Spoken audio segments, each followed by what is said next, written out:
মমতা ব্যানার্জি করেছে অতীন ঘোষকে দিয়ে, আর বিনীত গোয়েল সব জানতো, নিষ্ক্রিয় ছিল। অবিলম্বে আরজিকর ক্যাম্পাস, যেহেতু ওখানে প্লেস অফ অকারেন্স, ওই জায়গা কেন্দ্রীয় নিরাপত্তা বাহিনীর নিয়ন্ত্রণে নেওয়া উচিত।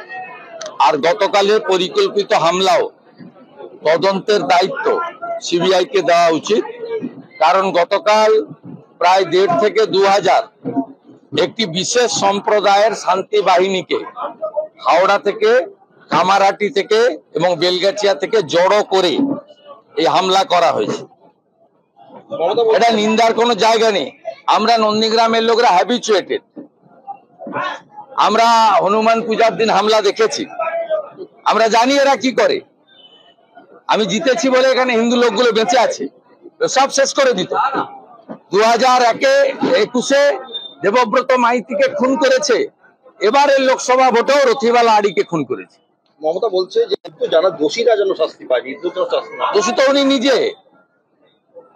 দফা 1, দাবি 1, মমতা ব্যানার্জির পদত্যাগ।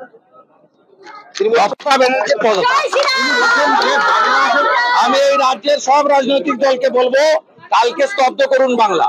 মমতা বলছে বন্ধ থেকে করুন, যেভাবে পারেন করুন, সবাই মিলে করুন, কাল স্তব্ধ করুন পশ্চিমবঙ্গ। দফা 1, দাবি 1, মমতা ব্যানার্জির পদত্যাগ। দফা 1, দাবি 1, মমতা ব্যানার্জির পদত্যাগ।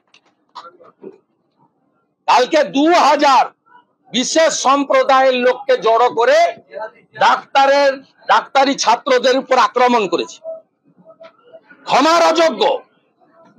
এই টাউন ক্লাবে যারা ককটেল মেরেছিল, পেট্রোল বোম, যারা দেবব্রত মাইতিকে খুন করেছিল চিল্লগ্রামে, যারা মনসা বাজারে রথিবালা আড়িকে খুন করেছিল, ওই মডেল কলকাতার লোক দেখছে।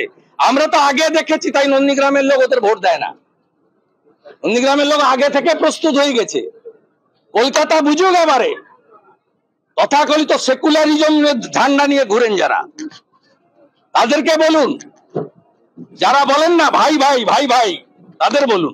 আমাদের ভিডিও ভালো লাগলে লাইক এবং শেয়ার করুন। কমেন্ট সেকশনে গিয়ে জানান আপনাদের মতামত। আরো ভিডিও পেতে আমাদের চ্যানেল সাবস্ক্রাইব করুন এবং প্রতি মুহূর্তে খবরের আপডেট পেতে প্রেস করুন বেল আইকন।